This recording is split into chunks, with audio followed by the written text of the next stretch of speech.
तो श्रीमद् भागवत वर्णन करती है, श्री सुखदेव गोस्वामी कहते हैं कि इति आत्मानं समादिश्य गर्गे च स्वगृहं गते नंदः प्रमुदितो मेने आत्मानं पूर्णमाशिषम्। भगवान कृष्ण का नामकरण करने के पश्चात श्री नंद बाबा को आशीर्वाद देकर श्री गर्गाचार्य जी अपने गृह को प्रस्थान करते हैं। यह श्रीमद् भागवत में वर्णन है। लेकिन इसी क्रम में गर्ग संहिता में गर्गाचार्य जी और विश्लेषण करते हुए कहते हैं कि जब भगवान नंद नंदन का नामकरण संस्कार संपन्न हुआ तो गर्गाचार्य जी वहां से कहां जा रहे हैं? वृषभानु जी के पास पहुंचते हैं और वृषभानु जी के पास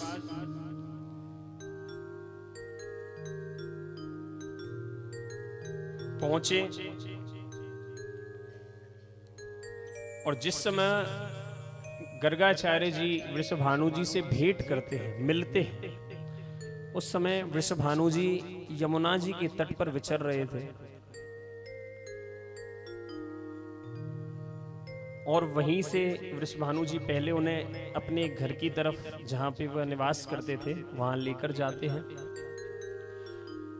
देखिए, जब गर्गाचार्य जी ब्रजमंडल में आए थे नामकरण संस्कार के लिए, उसी समय सब जगह यह बात फैल गई थी कि गर्गाचार्य जी आए, गर्गाचार्य जी आए। बहुत बड़े विद्वान थे, नामकरण संस्कार करके आए हैं नंद नंदन का, ये किसी को नहीं पता था नंद बाबा और यशोदा मां के अलावा।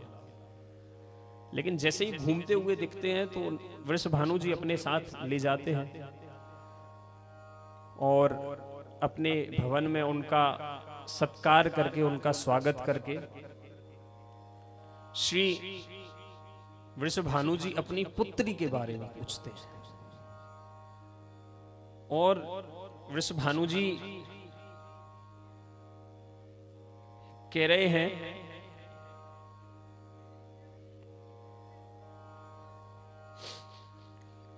कि हे प्रभु, आप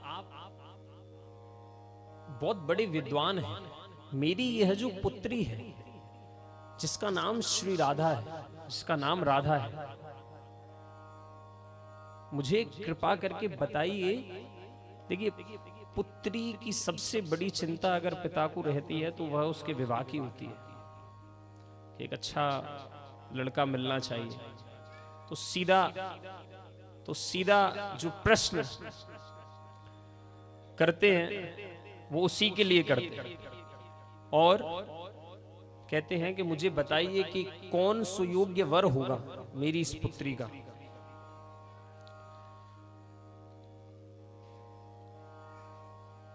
तो गर्गाचार्य जी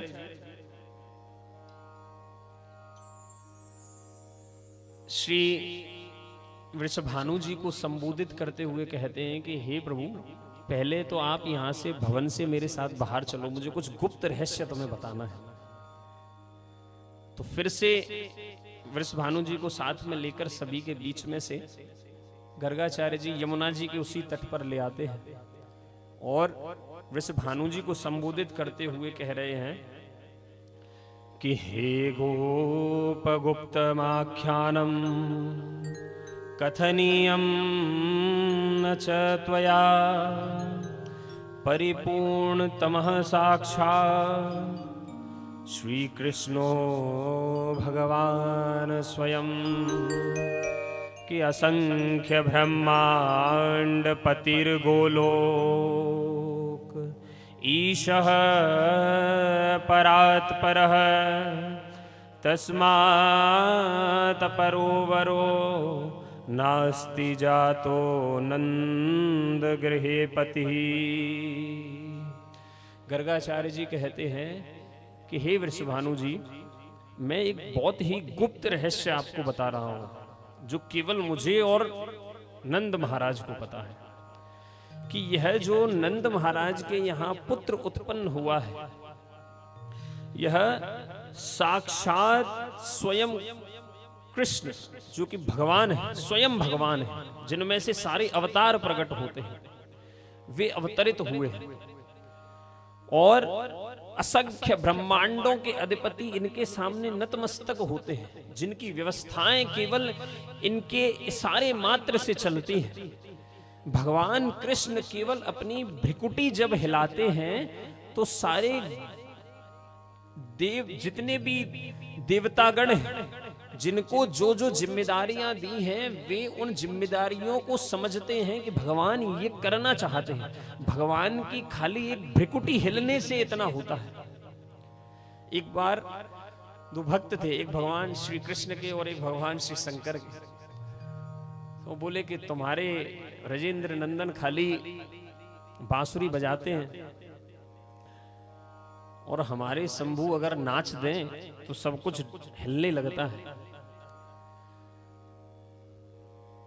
तो बोलते हैं कि वैसे तो भगवान शंकर नाचते ही राजेंद्र नंदन की इच्छा से है, लेकिन जितना तांडव श्री शंकर के नाचने से होता है, उतना अगर हमारे ठाकुर जी एक बार अपनी भौहें ऐसे चौड़ा दे, ऊपर की तरफ ऐसे कर दे, थोड़ा सा क्रोध व्यक्त करके, तो पूरा ब्रह्मांड डोलने लगता है। तो बोले इसीलिए इसे ऐसे समझो कि भगवान शंकर नाचते ही तब हैं जब स्वयं श्री ब्रजेंद्र नंदन चाहते हैं। तो वृषभानु जी को यह गुह्य रहस्य गर्गाचार्य जी बताते हैं और कहते हैं कि जैसे ब्रजे नंद बाबा के यहाँ ये जो लाला बने हैं, वैसे ही तुम्हारे यहाँ भी जो ये पुत्री उत्पन्न हुई है, यह कोई और नहीं है। कौन है? कि श्री कृष्ण पट्टरागी या गोलोके राधिका विदा त्वद्गृहे स अपि संजाता त्वं न जानासि तां परां। कि उन्हीं श्री कृष्ण की पटरानी है, कृष्ण पट्टराज्ञा, उन्हीं कृष्ण की पटरानी है, उन्हीं की जो प्रिया है। श्रीमती राधा रानी का एक नाम है प्रिया। और ब्रजेंद्र नंदन के साथ उसी सिंहासन पर ये विराजती हैं। वही श्री राधा आपके यहाँ पर पुत्री रूप में प्रकट हुई हैं, तो आप इन्हें साधारण कन्या ना समझें। और इस तरह बताते हैं कि आपकी पुत्री कौन है, कितना महत्व है इनका। आगे वृषभानु जी को संबोधित करते हुए कहते हैं कि अब आप समझने का प्रयास कीजिए कि मैं क्या कहना चाहता हूं। कि वहां पर नंद बाबा के यहाँ श्याम सुंदर अवतरित हुए हैं, यहाँ पर उन्हीं की पटरानी जो पहले से ही उनकी प्रिया है, वो आपके यहाँ पर पुत्री बनी है। तो इनका ही विवाह आपको करवाना चाहिए, यही सुयोग्य वर है। और कोई है ही नहीं जो आपकी पुत्री के सुयोग्य हो। तो फिर वृषभानु जी अपना प्रश्न रखते हैं। तो वहां पे जैसे ही उन्हें पता चलता है, वो दौड़कर जाते हैं। पहले कीर्ति जो उनकी मैया है राधा रानी की, उनके साथ एक बार चर्चा करते हैं और फिर से आते हैं गर्गाचार्य जी के पास और फिर कहते हैं कि हे प्रभु, क्योंकि यह रहस्य आप ही ने हमें बताया है, तो आप ही कृपा कीजिए और ये आज ही से हम आपको पहले से ही पुरोहित घोषित कर देते हैं कि आप ही को ये विवाह कराना है। तो गर्गाचार्य जी कहते हैं कि नहीं नहीं, ये मैं नहीं कराऊंगा, ये मेरा अधिकार नहीं है। क्योंकि प्रगट लीला में इनका विवाह हम नहीं करा सकते, और अगर मैंने कराया तो बिल्कुल संकेत हो जाएगा। तो फिर गर्गाचार्य जी वृषभानु जी को संबोधित करते हुए कहते हैं कि आप परेशान ना हो, इनके जो पुरोहित बनेंगे वो श्री ब्रह्मा जी बनेंगे और इनका विवाह भांडीर वन में होगा। तो गर्गाचार्य जी को प्रणाम करते हैं वृषभानु जी। गर्गाचार्य जी उन्हें आशीर्वाद देकर वहां से प्रस्थान करते हैं। तो एक समय की बात है, बड़े ही छोटे हैं, अब हम बाल लीलाओं में प्रवेश कर रहे हैं। दोनों ही सबसे पूतना वध इस लीला से पहले हो चुका था। पूतना भगवान मार चुके हैं, सकटासुर का वध भी पहले कर चुके हैं और तृणावृत को भी इससे पहले मार चुके हैं। अब इस समय भगवान लगभग 3 महीने से ज्यादा के हैं। और एक बार श्री नंद बाबा लाला को खिलाते हुए थोड़ा बोले कि आज ने भार घुमाए के लाऊं, और लाला लेके भार की तरफ नंद बाबा निकले हैं।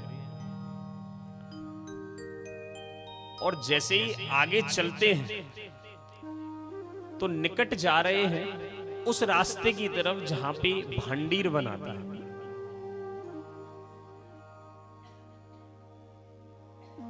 जैसे जैसे भांडीर वन की तरफ चल रहे हैं वैसे वैसे धीमे धीमे हवा चलने लगी है, और यह धीमी हवा, नंद बाबा ने ऐसे लाला को बिल्कुल गोद में ले रखा है, ऐसे खिलाते खिलाते चल रहे हैं। जैसे जैसे आगे बढ़ते हैं यह धीमी धीमी हवा तूफान में बदलती है, आंधी में बदलती है, और तेज आंधी आती है। नंद बाबा डर जाते हैं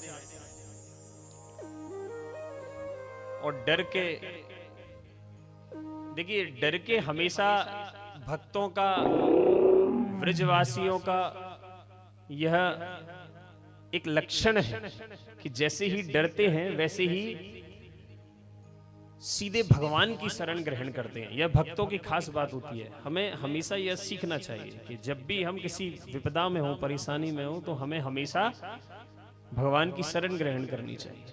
ऐसे ही नंद बाबा जब परेशान हैं, हाथ में हालांकि परम पूर्ण पुरुषोत्तम भगवान श्री कृष्ण खेल रहे हैं, लेकिन फिलहाल तो लाला है और लाला का ही भाव है। श्री योग माया ने सब कुछ उन्हें भुला रखा है। और आगे बढ़ते हुए जैसे ही आंधी तेज होती है, नंद बाबा श्री नारायण से प्रार्थना करते हैं, नारायण का आश्रय लेते हैं कि हे प्रभु मेरे या लाला की रक्षा करो। और जैसे ही ये प्रार्थना करते हैं वैसे ही एक बहुत तेज सा प्रकाश आसमान में होता है, और यह प्रकाश बहुत तेज था। इस प्रकाश के बीच में से एकदम सुंदर स्वरूपा श्रीमती राधा रानी एक यौवन रूप में अवतरित होती हैं, बिल्कुल एकदम देवी जैसी लग रही हैं। और नंद बाबा को संबोधित करते हुए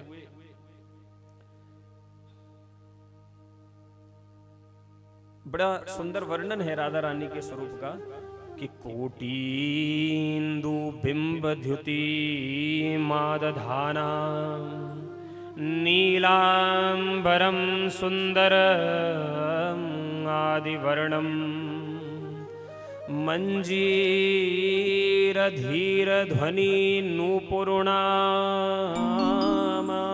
बिभ्रति शब्दम तीवमम्बुजम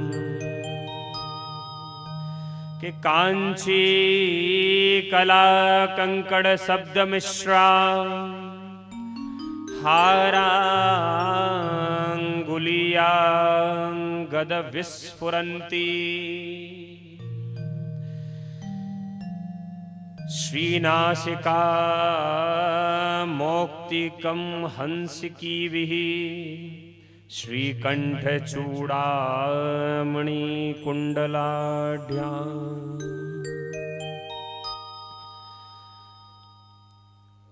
इतने तेज में से जो राधा रानी प्रकट हो रही है वो करोड़ों चंद्र मंडलों की कांति को परास्त कर रही है।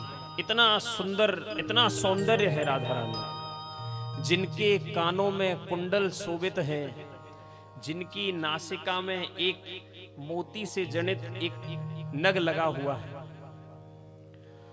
और नूपुर उनके हाथों में लगे हुए हैं। आपने देखा होगा छोटे छोटे बच्चों को हम कंगन जैसा पहनाते हैं और भगवान का श्रृंगार करते हैं तो हमेशा राधा रानी के हाथ में, श्री ब्रजेंद्र नंदन के हाथ में कंगन पहनाए जाते हैं। उनमें छोटे छोटे नूपुर होते हैं जो ध्वनि करते हैं। तो ऐसा सुंदर श्रृंगार है और श्री राधा रानी एकदम देवी के रूप में वहां पर अवतरित होती हैं। जिनके कंठ में माला है और कानों में कुंडल है। ऐसी श्रीमती राधा रानी आती हैं और श्री नंद बाबा को संबोधित करते हुए कहती हैं कि अहम प्रसन्ना तव भक्ति भावान मद्दर्शनम दुर्लभमेव नंद। कि हे नंद बाबा, आपने मुझे प्रणाम किया है दर्शन करके। ये बात तो तय है कि मेरे दर्शन वास्तव में दुर्लभ है। केवल और केवल आपकी भक्ति पर रीझ कर, प्रसन्न होकर मैं यहां पर प्रकट हुई हूं। और नंद बाबा जैसे ही सुनते हैं कि राधा रानी कह रही हैं कि मैं आपसे थोड़ी सी प्रसन्न हूं, तो आगे और संबोधित करते हुए थोड़ा सा गुणगान करते हैं राधा रानी का और कुछ मांगते हैं राधा रानी से। क्या मांगते हैं? उस परेशानी में मांगते हैं क्योंकि उनके लाला को आंधी की वजह से डर लग रहा था। क्या मांगते हैं कि यदि प्रसन्नासि तदा भवेन्मे भक्ति दृढ़ा कौ युवयोः पदाब्जे सतां च भक्तिस्तव भक्ति भाजा संगः सदा मे यथ युगे युगे। नंद बाबा कह रहे हैं कि यदि प्रसन्नासि तदा भवेन्मे, यदि आप मेरे ऊपर प्रसन्न हुई हैं, प्रसन्न हैं मेरी भक्ति से, तो मुझे आपके चरणों में सुदृढ़ भक्ति दें और सताम च भक्तिस्तव भक्ति भाजा, ऐसे भक्तों का संग दें जो हमेशा आपको भजते हैं, हमेशा आपकी भक्ति करते हैं। और मुझे यह संग युगों युगों तक, युगे युगे। नंद बाबा इस तरह से प्रार्थना करते हैं और नंद बाबा की प्रार्थना को सुनकर श्रीमती राधा रानी उन्हें वर देती हैं।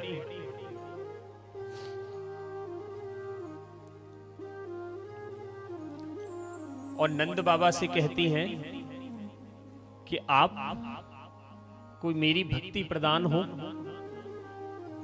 और मैं यहां पर एक बड़े विशेष प्रयोजन से आई हूं।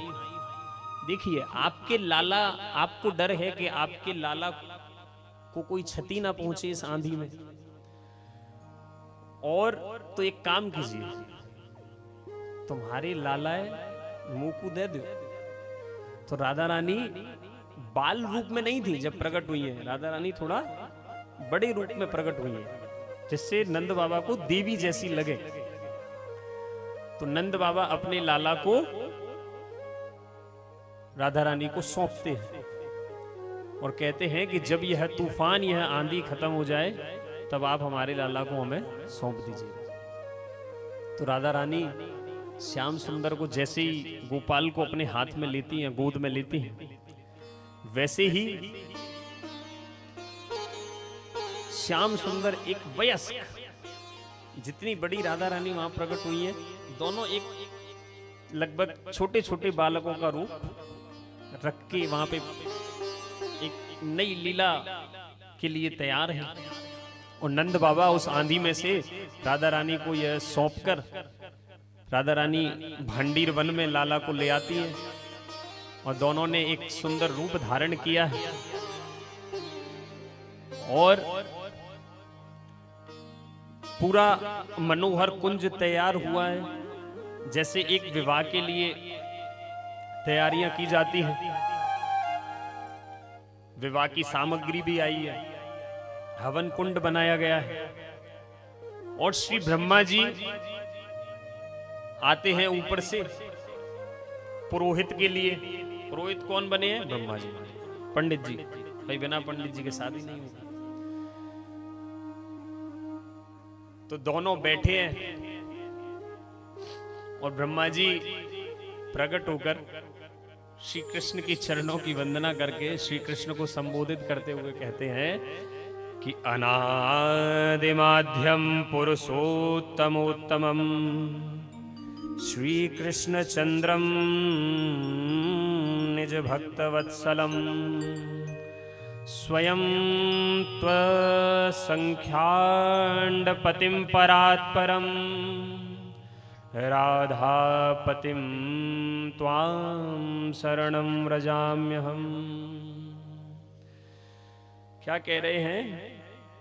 अनादिमाद्य, आप सभी कारणों के अनादि काल से कारण रहे हैं, पुरुषोत्तम है, पूर्ण पुरुषोत्तम है। श्री कृष्ण निज चंद्र भक्त वत्सलम, अपने भक्तों के वत्सल है, भक्तों का ध्यान रखते हैं। राधा पतिम त्वाम शरणम व्रजाम्यहम्, श्री राधा रानी के पति है, स्वामी है, आपकी मैं शरण ग्रहण करता हूं। और श्री ब्रह्मा जी इस प्रकार प्रार्थना करते हैं और फिर आगे कहते हैं कि फिलहाल हम पुरोहित बने हैं और तुम दोनों को ब्याह हुआ। और ब्याह कराने के लिए श्री राधा रानी को और श्री श्याम सुंदर को अग्नि कुंड के साथ बिठाते हैं, कुंड की अग्नि प्रज्वलित करते हैं। तो बिल्कुल वैदिक तरीके से जैसे विवाह होता है वैसे ब्रह्मा जी ने विवाह कराया है। पहले यज्ञ कराया, यज्ञ कराने के बाद श्री श्याम सुंदर ने, ब्रह्मा जी ने श्री श्याम सुंदर को और श्री राधा रानी को अग्नि कुंड के साथ फेरे करवाए, जैसे पंडित जी करवाते हैं। और सातों फेरे करवाकर फिर ब्रह्मा जी श्री राधा रानी का हाथ भगवान के वक्षस्थल पर रखवाते हैं और श्री श्याम सुंदर का हाथ राधा रानी के वक्षस्थल पर रखवाते हैं। एक विधि है, वैदिक विवाह की एक विधि में आता है। उसके बाद वचन बुलवाते हैं, जो पंडित जी आज भी विवाह में बुलवाते हैं, वैसे वचन श्री ब्रह्मा जी दोनों से बुलवाते। दोनों ने वचन बोले और वचन बोलकर खड़े हुए। फिर श्री ब्रह्मा जी कहते हैं कि अब आप इनके वरमाला डालिए। तो वरमालाएं भी डलवाई है। ये सब एकदम वर्णन है, अगर श्लोक के हिसाब से समझाएंगे तो बहुत समय लग जाएगा। तो वरमालाएं डलवाते हैं। श्री श्याम सुंदर राधा रानी की वरमाला डालते हैं, राधा रानी श्री ब्रजेंद्र नंदन की वरमाला डालती हैं। और जैसे ही माला डलती है, या विवाह संपन्न होता है। अभी हम कैसे देखते हैं, अभी हम देखते हैं कि स्टेज प्रोग्राम पहले हो जाता है, मालाएं पहले ही डल जाती हैं, लेकिन जो वैदिक विधि है उसमें मालाएं या जैसे मंगल सूत्र पहनाना ये बाद की प्रक्रिया है। और इस तरह से ब्रह्मा जी दोनों का विवाह संपन्न कराते हैं। अच्छा, अब यहां पर एक बहुत बड़ी समस्या थी कि कन्यादान कौन करेगा। अब ना तो वृषभानु जी हैं वहां पर, ना कोई नंद बाबा की तरफ से है, तीन ही है, ठाकुर जी, राधा रानी और ब्रह्मा जी। देवी देवता हैं गुणगान करने के लिए, लेकिन उस विवाह में तो वही सम्मिलित है। तो ब्रह्मा जी क्या करते हैं, दोनों को फिर से एक वेदी पर बिठाते हैं और राधा रानी का हाथ श्री श्याम सुंदर के हाथ में रखकर ब्रह्मा जी ही कन्यादान करते हैं। ब्रह्मा जी ने कन्यादान किया और बोलते हैं कि आज से इनकी जिम्मेदारी आपकी है। और विवाह संपन्न कराकर जैसे ही ब्रह्मा जी खड़े होते हैं, युगल सरकार को दंडवत प्रणाम करते हैं, दोनों के चरणों को स्पर्श करते हैं, क्योंकि उन्हें यह भी पता था कि ये दोनों कौन हैं। फिर भगवान उन्हें प्रणाम करते हैं, राधा रानी और श्री कृष्ण उन्हें प्रणाम करते हैं। क्यों? क्योंकि उस समय वे पुरोहित थे, पंडित जी थे। और श्री भगवान उन्हें संबोधित करते हुए कहते हैं कि उवाच तत्रैव विधिं हरिः स्वयं यथेप्सितं त्वं वद विप्रदक्षिणा। तदा हरिं प्राह विधिः प्रभो मे देहि त्वदंग्रयोर्निज भक्ति दक्षिणा। श्याम सुंदर कहते हैं कि हे ब्रह्मा जी, हे विप्रवर, आपको दक्षिणा में क्या चाहिए? तो ब्रह्मा जी हाथ जोड़कर प्रार्थना करते हैं और प्रार्थना करके कहते हैं कि हे युगल सरकार, मुझे अनंत जन्मों तक आपके चरणों की भक्ति प्रदान कीजिए। बस यही मुझे दक्षिणा में चाहिए। और श्री युगल सरकार उन्हें आशीर्वाद देते हैं, राधा कृष्ण दोनों आशीर्वाद देते हैं। और इस तरह से भगवान की यह विवाह की लीला भांडीर वन में संपन्न होती है। ब्रह्मा जी प्रणाम करके वहां से चले जाते हैं। और जैसे ही श्री ब्रह्मा जी जाते हैं, फिर वहां पर राधा और श्याम सुंदर की अपनी जो लीलाएं वह शुरू होती हैं। भगवान भागते हैं, राधा रानी उन्हें पकड़ती हैं। कभी राधा रानी भागती है, कभी भगवान उन्हें पकड़ते हैं। कभी श्रीमती राधा रानी उनकी वंशी छीन लेती है, कभी व्रजेंद्र नंदन उनके दुपट्टे को छीन के भाग जाते हैं। तो इस तरह से लीलाएं चलती हैं। फिर थक हार कर जब दोनों युगल सरकार बैठते हैं, तो एक विशेष लीला भांडीर वन में और हुई है इस विवाह के पश्चात। वो है श्री राधा रानी का व्रजेंद्र नंदन ने श्रृंगार किया। और भांडीर वन में ही आगे वर्णन करते हुए कितना सुंदर वर्णन है कि ततश्च भांडीर वने प्रियायाश्चकार श्रृंगारमलं मनोज्ञम पत्रावली यावक कंजल ध्ययः पुष्पैः सुरत्नैर्व्रजगोपरत्नः हरेश्च श्रृंगारमलं प्रकृतुं समध्युता तत्र यदा हि राधा तदैव कृष्णस्तु बभूव बालो विहाय कैशोर वपुः स्वयं ही। आज भांडीर वन में श्री नंद नंदन अपने हाथों से श्री प्रिया जी का, श्री राधा रानी का श्रृंगार कर रहे हैं। मुख पर देखिए, अभी जो श्रृंगार करते हैं लोग वो केमिकल से करते हैं, है ना। राधा रानी और भगवान मतलब ऐसे श्रृंगार नहीं करते थे, है ना। पत्रावली आती थी, चंदन के लेप से इनसे श्रृंगार किया जाता था। तो वैसे श्रृंगार कर रहे हैं। श्रीमद् वल्लभाचार्य जी की ही परंपरा में एक सुंदर पद है श्रृंगार का, जिसमें श्रीमती राधा रानी के श्रृंगार का वर्णन है। तो कैसा श्री राधा रानी का श्रृंगार हो रहा है, हम आप सब मिलकर यह सुंदर पद सुनेंगे। आज तन राधा सजत श्रृंगार,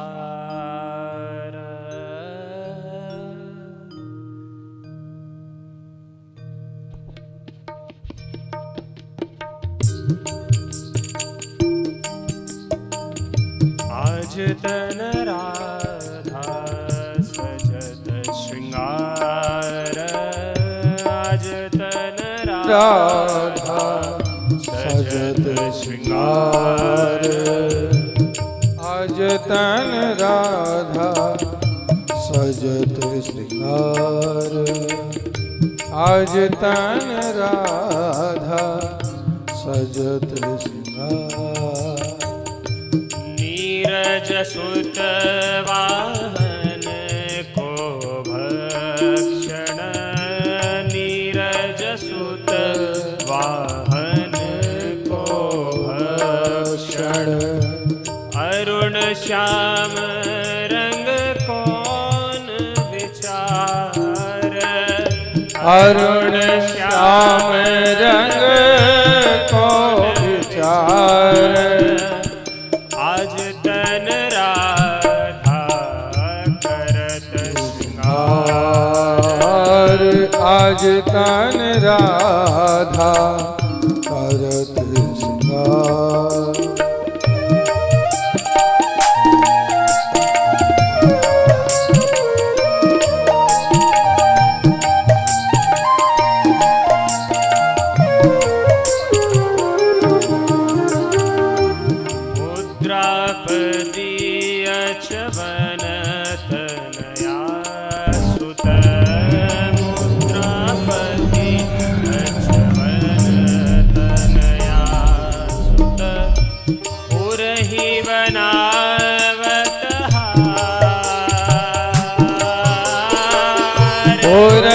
बनावत हार, आज तन राधा करत श्रृंगार, आज तन राधा करत श्रृंगार।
आज तन राधा करत श्रृंगार, आज तन राधा करत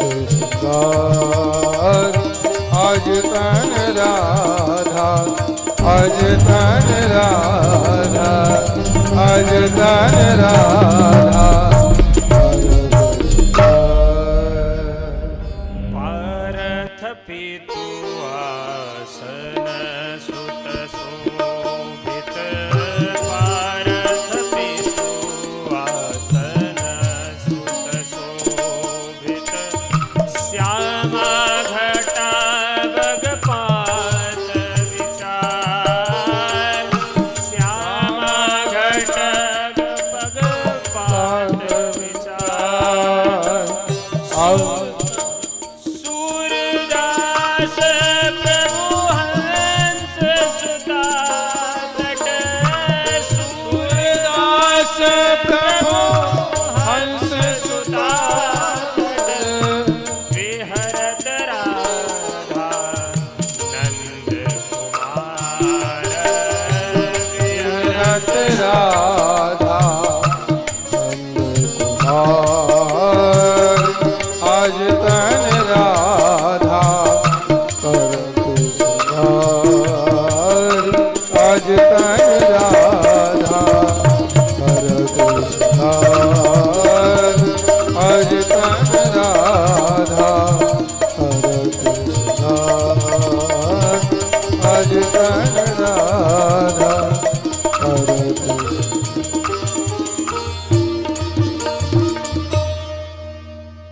तो इस तरह से श्री राधा रानी का श्री श्याम सुंदर ने श्रृंगार किया।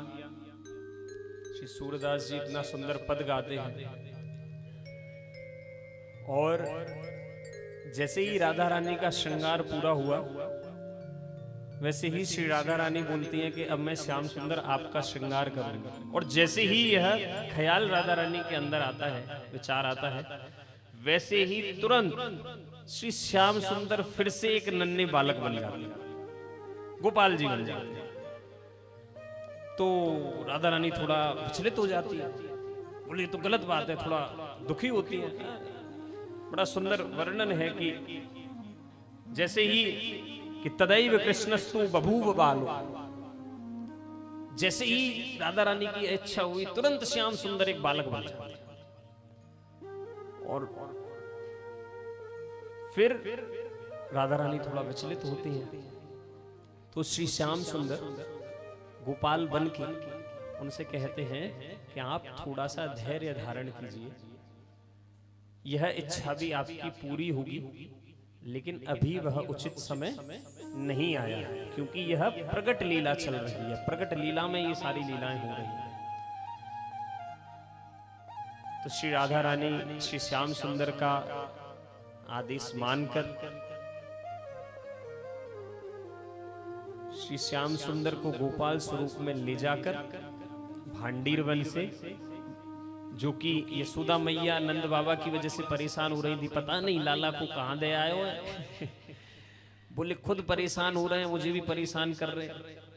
तो यशोदा माँ वहां से जा रही होती हैं, यशोदा माँ के हाथ में राधा रानी वापस गोपाल जी को सौंप देती हैं कि आपके पति ने हमें कुछ समय पहले लाला की रक्षा के लिए सौंपा था और अब आंधी शांत हो गई, अब अपने लाला को आप संभालिए अच्छे से। और यशोदा जी भी श्री राधा रानी का धन्यवाद करती हैं।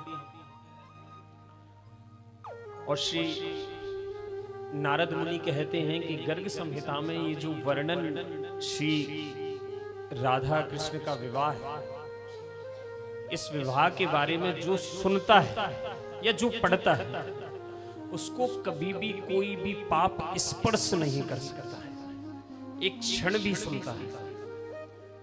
तो यह भांडीर वन की जो लीला है बड़ी विशेष है।